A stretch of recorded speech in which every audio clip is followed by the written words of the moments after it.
Britain's royal palaces. Symbols of power. Royal palaces are the bricks and mortar embodiment of what it means to be royal. And prestige. To see it is to believe it. It's a veritable feast for the eyes. Packed to the rafters with incredible secrets. From royal courtships to royal births to royal marriages and scandals, the palaces have played host to all of that. In this series, we step beyond the Golden Gates. We all see inside the palace walls. You feel as if you were being let into a secret world. Learn how these stunning buildings were constructed. This is a mad, eclectic vision of one man. Windsor was built to do battle. It's best not to get locked in one. You don't know when somebody's going to come and let you out. Unveil their spectacular artworks. The royal collection is simply stunning. The story of the tiara is like a spy mystery. We can only imagine how excited the Queen must have been. Delve into their gruesome histories. Frankly, if you're going to cut the head off a king, it's got to be done in a palace. And revisit recent events that have shaped the modern royal family. I could see that his legs were trapped. Camilla was one of the most unpopular women in the country. To see those images of the castle in flames, there was an emotional impact for the nation. This is The Secrets of the Royal Palaces.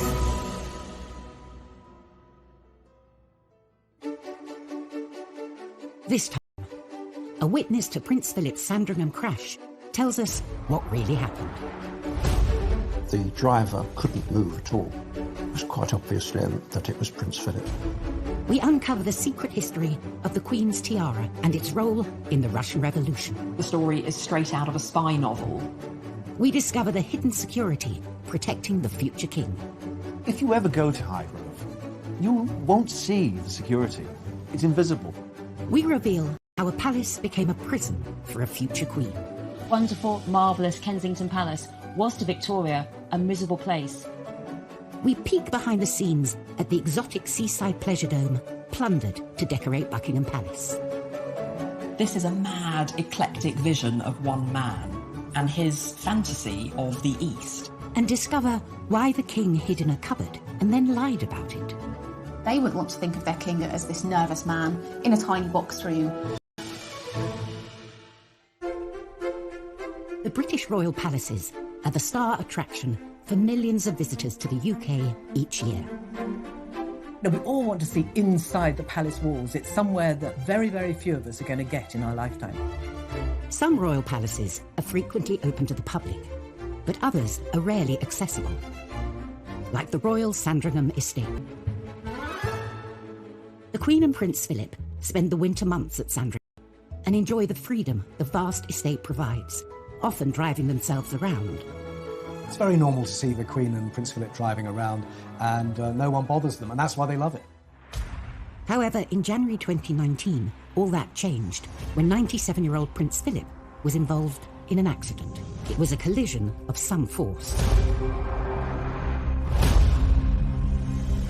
Prince Philip crashing his car on the Sandringham estate was one of the most shocking stories I think I've ever covered.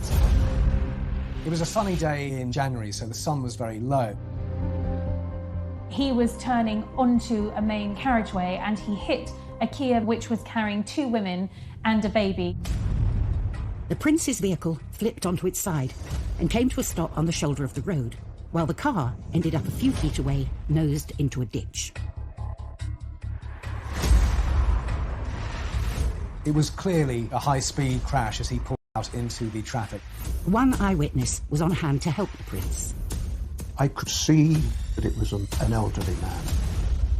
I shouted, "Move your leg," and I heard the reply, "Where to?" The driver couldn't move at all, so I gave it a tug and it freed the leg. Put my forearms under his arms and helped him out backwards. It was quite obvious then that it was Prince Philip. Norfolk police responded to the scene immediately to find a badly shaken Prince. This crash was treated like any other crash would be treated. He may be the Duke of Edinburgh, but Prince Philip was breathalyzed, as anyone else involved in the crash would be, and he was then allowed to return to Sandringham. Soon after the crash, attention quickly turned to why the 97-year-old was behind the wheel in the first place. I think it really brought home how old the Duke of Edinburgh is, and really, should he still be driving? His cause was not helped by the fact he was spotted driving without a seatbelt 2 days later.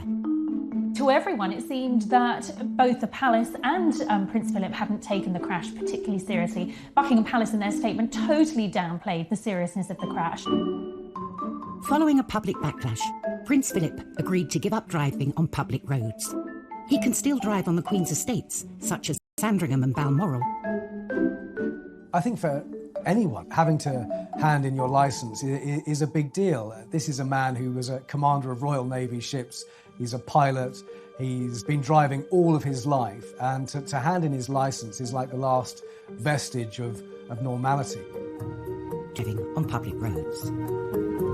Don't feel too sorry for them because they've got plenty of private roads on their various estates that they can drive on.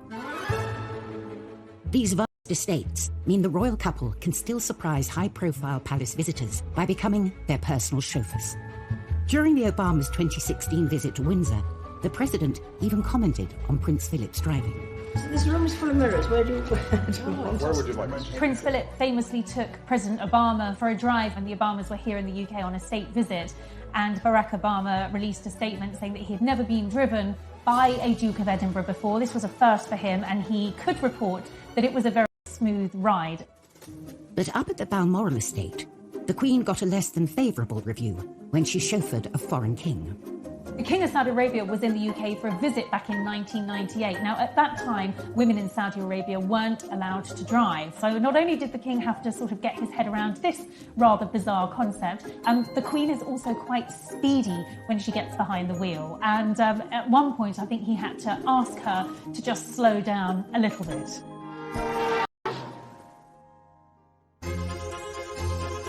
The royal family has owned Sandringham for over 150 years. Windsor Castle easily trumps that and has been housing royalty for more than 9 centuries. But not all royal palaces have such historic lineage. The newest palace in the royal portfolio was actually bought and chosen by the future king, Prince Charles. His country house, Highgrove. For Prince Charles, Highgrove is really just home. It's where you kick your shoes off, put your slippers on, get yourself a cup of tea or coffee or a beer and enjoy yourself. It is certainly his #1 home. It has a nice sort of lived-in feel. It's the place where Charles really likes to go to more than anywhere. But one thing sets Highgrove apart from other royal residences. He bought it. When Prince Charles bought Highgrove in the 1980s, I think it was a surprise to everybody. The royal family do not purchase homes, they inherit them. When Highgrove, near Tetbury, came on the market, Charles snapped it up for £865,000. For Charles, it ticked all the boxes as far as architecture, perfect location, and not enormous. 9 bedrooms, kind of manageable. Previous heirs to the throne had opted for the grandest properties on offer, like Carlton House in London and the Sandringham estate. Looks back at some of his predecessors, certainly Highgrove would not be seen to be suitable at all.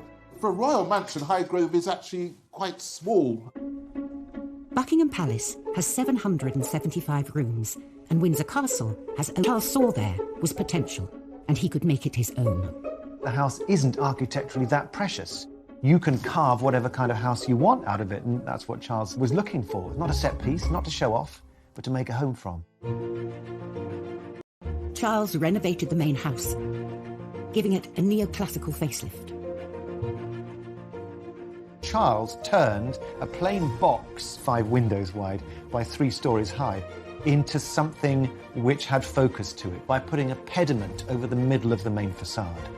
So it wasn't just a plain, straight parapet. It had a triangular point over the centre. It's a lesson learned as far back as ancient Rome. And the point of that was to give you a strong architectural form on top of the centre part of a house to guide you to the door. Of course, what Charles has done is emphasise the entrance to his house that he doesn't want you to look in. Then, with double the budget he spent on the house, Charles turned his attention to his real passion, the gardens. The gardens are absolutely magnificent. He opens them up to the public a few times a year, and it's one of the hottest tickets of the summer months. The garden is a masterpiece. Charles has consulted all the leading garden designers of his day to produce something which is both contemporary and old-fashioned, and is very much an organic garden with incredible features. 12 full-time gardeners tend some 15 acres, featuring a multiplicity of different gardens. What Charles found at Highgrove was an overgrown and untended garden. But from that, he started to carve an organised, ordered landscape. An overgrown kitchen garden and 15 acres of mature trees were turned into this wonderful array of intricate rooms and spaces and fun shapes and, real energised design. Charles's new gardens created the perfect playground for young princes William and Harry. They included the sundial garden, a kitchen garden, and a 4-acre wildflower meadow, which is still flourishing today. Gardening to him, and I think the natural world and eating off the land as organically as possible, has been part of his life ever since he moved there. And the secret behind his incredible green creations? Well, it might just be His Majesty's royal compost. The Prince was particularly pleased to show me his sewage garden. So the Prince had heard about reed beds, which deal with the sewerage in an organic way. And so that's what he has now. These large but very beautiful reed beds where the bodily waste, which he uses. I think it's great. I mean, who knows? Is the royal sewage, sort of some of the best fertilizer in the world? Coming up, how and why Prince Charles turned his country palace into Fort Knox. People like Prince Charles were very much top of the IRA's hit list. And how Sandringham was secretly transformed into a radio station for a king's speech. This whole broadcast is a white-knuckle ride for the BBC's engineers. When Prince Charles bought Highgrove in 1980, it was far from secure. When he purchased it, this house was surprisingly quite close to a main road. It was quite open, so it was quite easy, obviously, from the main road to kind of see the property. Anybody could at that particular time, scale the fence or the brick wall. And Charles had good reason to fear for his safety. In the early 80s, there wasn't the security risks we have now. Instead, we had the IRA and Northern Irish terrorists and separatists. And of course, they had earlier already killed his great-uncle Louis Mountbatten. People like Prince Charles were very much top of the IRA's hit list. For a future king, for the heir to the throne, now to be living out in the countryside in a relatively open area, obviously these measures needed to be brought in to protect him. Charles's team set about rerouting nearby public footpaths and putting in place an aerial exclusion zone. They also installed secret security perimeters that would take a trained eye to spot. If you ever go to Highgrove to look at the garden, you won't see the security. It's invisible. There's no big fences, there's no barbed wire, there's no patrolling dogs. What you are not aware of is that there are cameras, there are ground sensor alarms, there are police officers in the permanent police station on the grounds who are getting all kinds of data fed into them from the exterior. So, should the perimeters fail, the Georgian house has a secret backup plan, a very modern facility, a panic room. All royal residences have panic rooms, a place where the royals can go in case of emergency. There is one at Highgrove. It's steel walled, and once the royals are locked inside, you can't get at them at all. It tends to be a room that is safe, that you can lock yourself in with a phone and maybe some water and a sandwich until, the cavalry arrive to retrieve you, drop a rope down through a hole in the middle and escape in a helicopter. It's best not to get locked in one. You don't know when somebody's going to come and let you out. Highgrove's panic room has never been used for its intended purpose, but it was the site of an embarrassing incident involving former Tory MP Rory Stewart.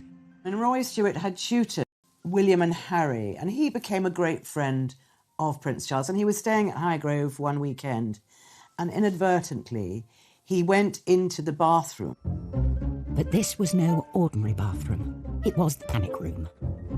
And he couldn't get out. Well, it was armour-plated, the room. So he had to call and shout. And then eventually Prince Charles came in his dressing gown. And they eventually got Rory Stewart out. And much laughter, I have to say. Prince Charles took it very well and he thought it was very funny. Hidden security keeps Highgrove and the other palaces safe and secure for the royal family. But at Hampton Court in the 15th century, nothing could protect the king from himself. Henry VIII was famously celebrated for his skill at hunting and jousting in royal palaces like Hampton Court, but this passion would prove to be the king's secret downfall. In his early years, Henry VIII was renowned as good-looking, young man, such an athlete.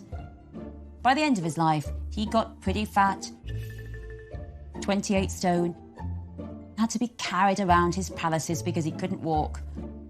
And he had these dreadful sores that smelt so bad you could smell them from rooms away. In 1536, at Greenwich Palace, Henry had a terrible jousting accident. A horse, covered in all its armour, fell on him. He injured his legs, and this began these really painful ulcers that he had throughout the rest of his life. He really couldn't get anywhere. He actually had a special king's tram, like a sedan chair, that he was carried around Windsor Castle. By 1547, he is too ill. These wounds gave him sepsis. They lanced these awful ulcers with these massive red-hot pokers. His pain made him black in the face. In the 28th of January, 1547, those dreadful ulcers that had made the great king so sick, so in pain, and for many, so repellent, they finally brought an end to his life at Whitehall Palace.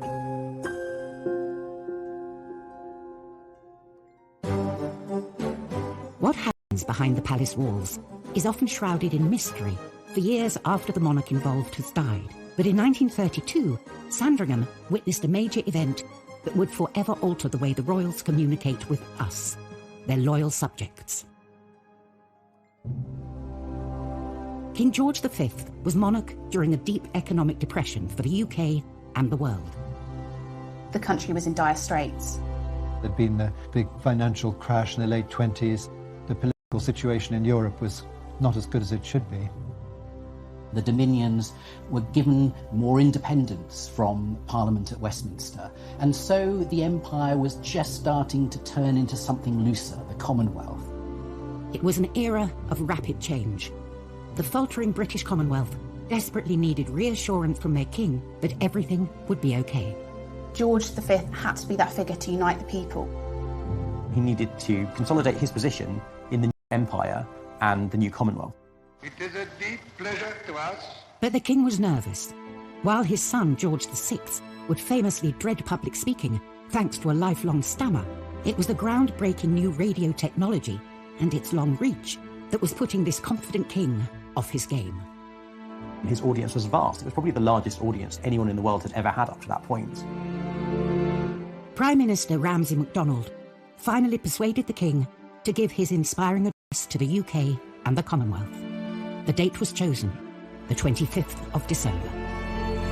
Christmas Day was the most important day of the year for the BBC. The day centred on an extraordinary series of outside broadcasts from all across the empire and all across Britain. This hour-long technological extravaganza was to culminate in the King's address. The King always spent Christmas Day at Sandringham, so this royal home had to be transformed into a temporary radio station. This whole broadcast is a white-knuckle ride for the BBC's engineers. You've got telephone lines to book, you've got transmitters that need to be working. Microphones were enormous. These big metal contraptions, sometimes on wheels, with lots of cables. It's an amazing engineering. By the King from the least likely location in the palace. A cupboard is moments away from an address to his people in the first ever royal live radio broadcast. His objective was to unify an empire that was developing into something the likes of which the world had never seen, the Commonwealth.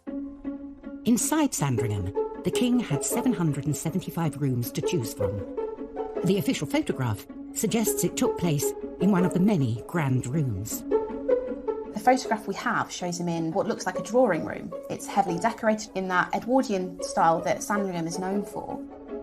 But this was staged for the camera. The king actually decided to make this important speech from one of the smallest rooms in the palace, a box room under the stairs. A fact they had to keep secret. It's about that projection that you give to the public. They wouldn't want to think of their king as this nervous man in a tiny box room at his country bolt hole. They want to think of him as a stately man, a confident one. The king was due to make this historic address at 3 p.m, chosen to reach the widest audience around the world. The speech was written for him by Rudyard Kipling. Someone in the control room of Broadcasting House in London would have flicked a switch and a little light would have appeared and he would have started his speech. The king began by greeting his loyal subjects all across the empire on Christmas Day through the wonders of new radio technology. We can see this intimacy in the language George used. He speaks in the first person. He told them he was recording from his home at Sandringham. One of the things he said is, I speak now from my home and from my heart to you all, drawing attention to the fact that this is live and that this is personal. And the king signed off with the warmest seasonal greetings to all of his subjects, surrounded by their families at Christmas. And right across the empire, he blessed them all.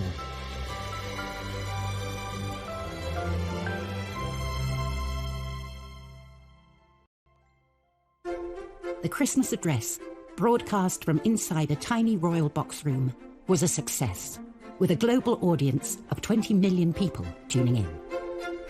People could actually hear the king speaking in their own homes through the wireless set. This was revolutionary, and it did definitely bring the king much closer to them. It's an absolutely brilliant speech. It's well written, it's well delivered. As far as speeches go, you couldn't ask for anything more. And I don't think he'd ever delivered a speech as important in his life, and I don't think any of his ancestors had. He made history.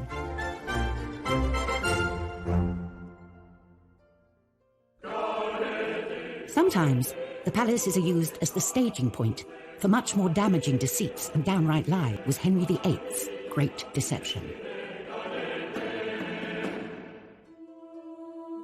After breaking away from the church in Rome, Henry started plundering the monasteries, leaving the Catholic faithful in uproar. That's really very upsetting to many people in the country who feel that Catholicism is the true religion. So there began to be an uprising led by Robert Aske, a northern landowner. They take Pontefract Castle. They've got 35,000 men. It becomes known as the Pilgrimage of Grace. Henry flees to Windsor, and there he makes a plan. Henry invited Robert Aske to this marvellous Christmas at Windsor Castle. They pulled out the stops. Henry and Robert had a great time. They pulled the equivalent of a Tudor cracker. Henry gave them the equivalent of a Tudor turkey. And even Henry said to Robert, you can have a gift, a crimson satin jacket. And Henry promised Robert Aske pardons. He said he would consider all the demands. So Robert Aske is convinced that the king means well, goes back to the north and says, OK, chaps, let's call off the rebellion. No, Henry was only playing at being Mr. Nice Guy, and his plan all along was to get them back. The minute they call off the rebellion and disperse, Henry sends out his men to hunt down the rebels. They are put on trial, and most of them are executed, and Robert Aske himself is hanged, and his body is put in chains, gibbeted in York Castle. It is the biggest signal to the whole country that don't rebel against me. Thus, Windsor Castle becomes the site of the biggest royal double-cross in Tudor history, if not history itself. Regardless of the odd stench of betrayal, the royal palaces are a tantalising pit stop for visitors, eager to pull back the curtain and peek through the royal keyhole. And it's not just the buildings themselves that are the object of such endless fascination. It's also the priceless artefacts accumulated by kings and queens through the centuries. The royal collection is just stunning. It's extraordinary to walk around the palaces, and wherever you look, you are surrounded by the old masters, and every sculpture, every vase is precious and priceless. Palace art and artefacts come from all over the world. The royal collection is bursting at the seams with art from China and Japan. It holds some of the most historically important examples of Eastern art that exist in the Western world. There are more than 2,000 works of Asian art in the royal collection. While many monarchs have added to the extensive collection, most of the Chinese and Eastern-inspired art was collected by George IV. But he was also hugely satirised by the public and the popular press. He was large, he was gouty, he ate too much, he drank too much. Although he was controversial, the things he left behind are very impressive. George IV was a huge patron of the arts and one of the greatest benefactors of the royal collection. He was interested in what was going on elsewhere in the world, and he tried to draw all of that into Britain to make it a more cosmopolitan place. And his tastes are obviously approved of by today's royal family. Tucked away in one of the Queen's private rooms at Buckingham Palace are two pieces bought by George IV. This beautiful pair of porcelain pheasants were made in 1815. They'd been made in a place called Jingdezhan in China, which was the centre, the greatest production centre of ceramics since the 14th century. They're startlingly contemporary in a way. Their positioning with this sort of upright thrust of the beaks, the way that the claw grips onto the stalk beneath, it's got a real dynamism to it, but it's also very stylised. And then just having that variegation of colour, the sort of shimmer of the different feathers alongside each other, I think they're really beautiful. Now they peer over the Queen's shoulder at her visitors, as if they have always belonged there. But this wasn't the first royal palace that these birds were displayed in. They originally came from a different place, a forgotten palace kitted out by George IV.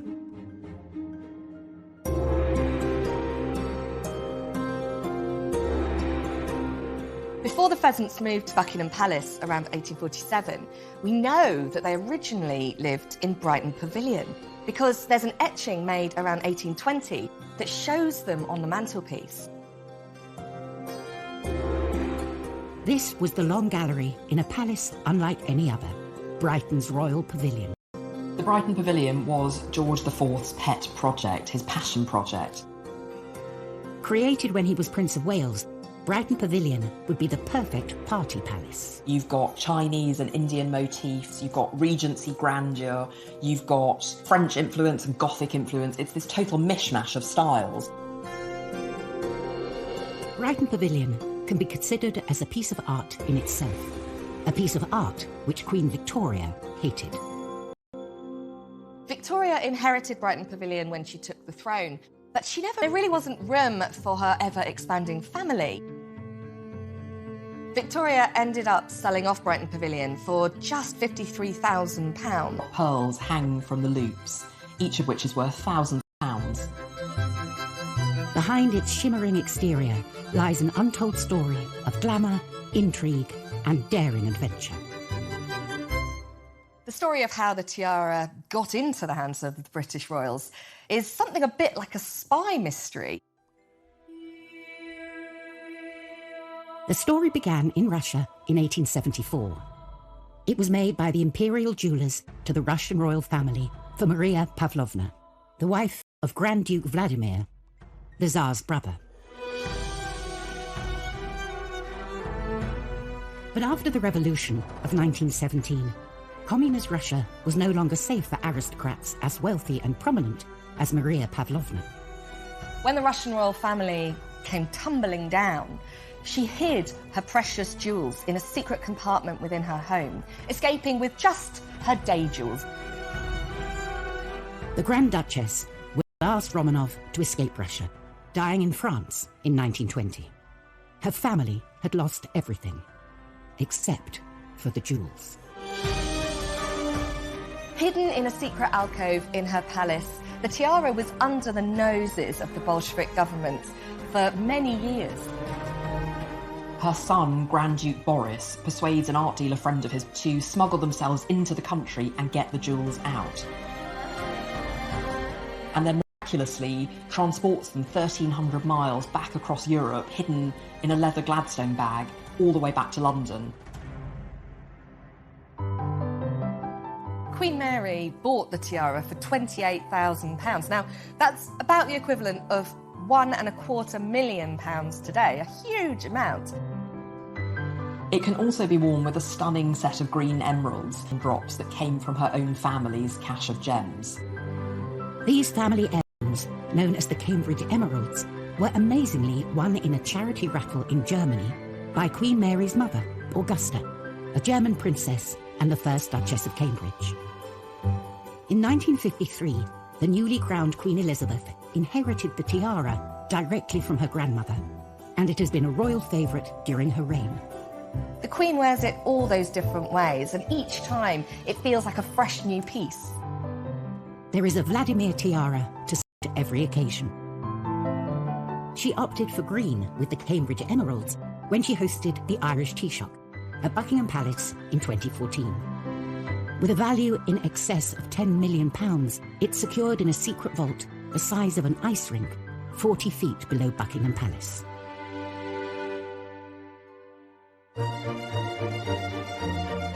Queen Victoria moved into Buckingham Palace in 1837, leaving behind her childhood home, Kensington Palace. She hated the West London Palace, thanks mainly to the mysterious and secret Kensington system.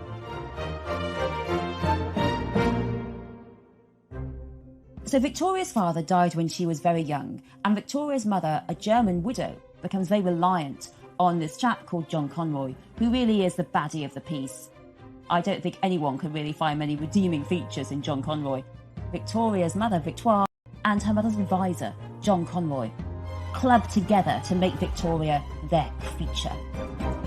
What they hoped was that Victoria would come to the throne as a child, and then they could continue to dominate her and get huge amounts of power. So what was the Kensington system? Well, it was pretty bad. Victoria was watched by Conroy or by her mother all day long. And then when she went to bed in her mother's room, someone stood over her to watch her in bed until her mother came to bed. And she wasn't allowed to do anything. She couldn't even walk downstairs by herself. And she certainly wasn't allowed to have real playmates. Victoria hated both of them. She hated the Kensington system, and although she smiled in public, she really didn't like it. Victoria fell very ill. She's suffering, and Victoria's mother, she's standing over her saying, "You must make Conroy in charge of all your money when you come to the throne. Sign this, promise." And Victoria, with an unbelievable amount of strength for a teenage girl who's very ill, she doesn't sign. But after that, she is really furious with her mother. And the Kensington system becomes really a battle of wills side and Victoria on the other. Finally, Victoria turns 18, and not many weeks after the king dies and Victoria becomes queen, she's told at Kensington Palace, the place of the Kensington system, that she is queen early in the morning. And Victoria, aged 18, she's now the most powerful woman in the world. And what does she want? Well, what she asks for is an hour alone, because she's never, ever had an hour alone just to think without her mother watching her. Victoria moves to Buckingham Palace, and that is the essential word to her mother. Mother, you have played the game and you've lost. This wonderful, marvellous Kensington Palace was to Victoria a miserable place, and it was unsurprising that she really never went back there. Next time, we uncover the secrets of the ever-expanding family housing complex at Kensington Palace. They turned it into an architectural monster. We meet the master craftsman who took on the tricky Windsor Castle restoration. My blood pressure went up and I went grey. process. And we reveal some of the oddest gifts the Queen has ever received. She was given a crocodile and her private secretary had to put it in his bath on Britannia.